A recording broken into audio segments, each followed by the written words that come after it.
You have power over your mind, not outside events. Realize this, and you will find strength. These words of Marcus Aurelius open the gates to the inner citadel, a fortress of calm, clarity, and unshakable strength. The Stoics handed us not abstract philosophy, but tools for life. Today we uncover 10 principles from the greatest Stoic teachers, each one a revelation, each one a step toward mastery. The first principle comes from Epictetus.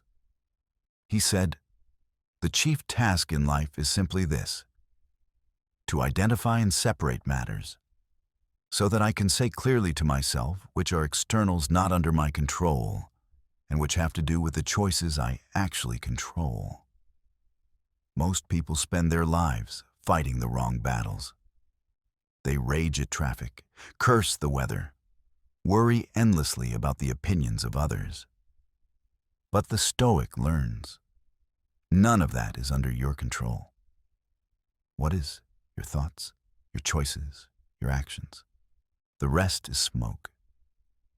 Imagine how much lighter life becomes when you stop wrestling with shadows and focus only on what you can actually command. The second principle comes again from Marcus Aurelius. He reminds us, you could leave life right now. Let that determine what you do and say and think. Death is certain, but its timing is not. We act as if we have endless tomorrows, yet none are promised. For the Stoics, death was not something to fear, but something to use. A compass pointing toward urgency. Every moment wasted in hesitation, every word of truth left unsaid, every dream postponed.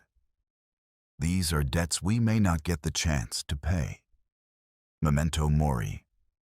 Remember death, not to darken your days, but to sharpen them. The third principle is from Seneca.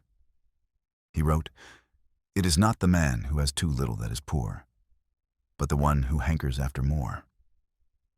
Our world trains us to chase endlessly, more money, more possessions, more recognition. But Seneca saw the trap. Poverty is not a lack of a wealth, but a lack of contentment. The richest person is not the one who owns the most, but the one who needs the least.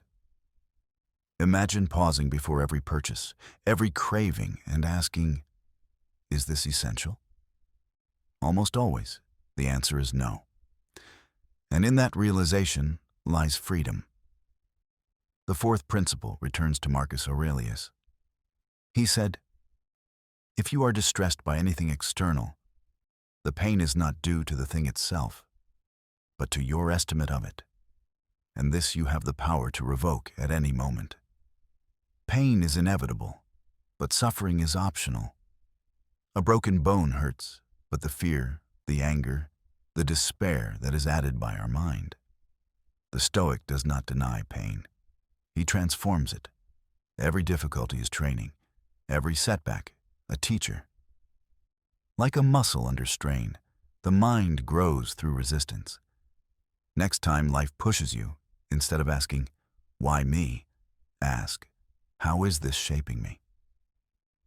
The fifth principle is also from Marcus Aurelius.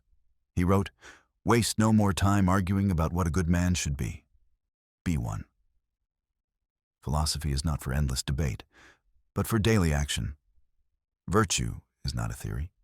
It is a practice. Do not waste years in speculation, in comparing yourself to others, in talking about morality. Live it. Integrity is built in the small, unseen choices. How you treat a stranger, how you keep your word, how you resist temptation when no one is watching. In the end, your character is your destiny. The sixth principle returns us to Epictetus. He said, "Men are disturbed not by things, but by the views which they take of them." The world itself is neutral. It is our judgment that paints it with color. An insult can be humiliation, or it can be proof of your composure. A delay can be wasted time or unexpected freedom. A failure can be defeat, or the first step in learning. The Stoic master's perspective. By changing how you see, you change what you experience. And when perception bends to your will, nothing can disturb your peace. The seventh principle connects Stoicism with a later voice. Nietzsche. He who has a why to live can bear almost any how. Though not a Stoic by tradition, his words echo their strength. Life will test you. It will strip you down. If your purpose is shallow, you will break. But with a strong why, no burden is too heavy. The Stoics called this living according to nature, aligning your actions with reason and virtue. Ask yourself, why do you rise each morning? What larger purpose sustains you? With clarity of purpose, you can carry any weight. The eighth principle comes once again from Marcus Aurelius. He commanded himself, confine yourself to the present. The past chains us with regret. The future torments us with anxiety. But life, your life, exists only now. The Stoic discipline is to return again and again to this breath, this word, this action. Do not scatter yourself across time. Concentrate. When you eat, eat. Then when you speak, speak. When you work, work. The present moment is the only true possession you will ever hold. The ninth principle is also from Marcus Aurelius, who said, "What is not good for the swarm is not good for the bee." The Stoic is not a hermit. He is part of the whole. To live well is to live in harmony with others, to recognize that what weakens the community eventually weakens you.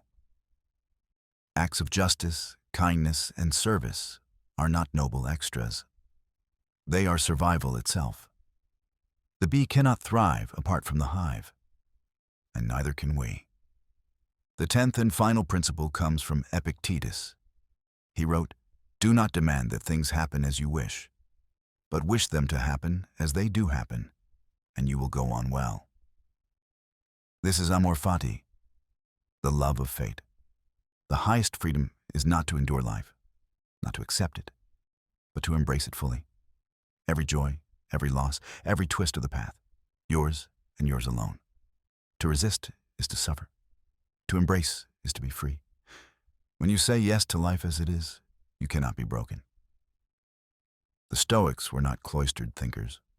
They were emperors, slaves, and soldiers. They faced exile, torture, and death, and still they built their inner citadel, not to escape life, but to meet it head on. Now the keys are in your hands. 10 principles, 10 revelations. If you live them, nothing outside of you can ever conquer you. The fortress is already within. Fortify your mind. Subscribe to the Inner Citadel.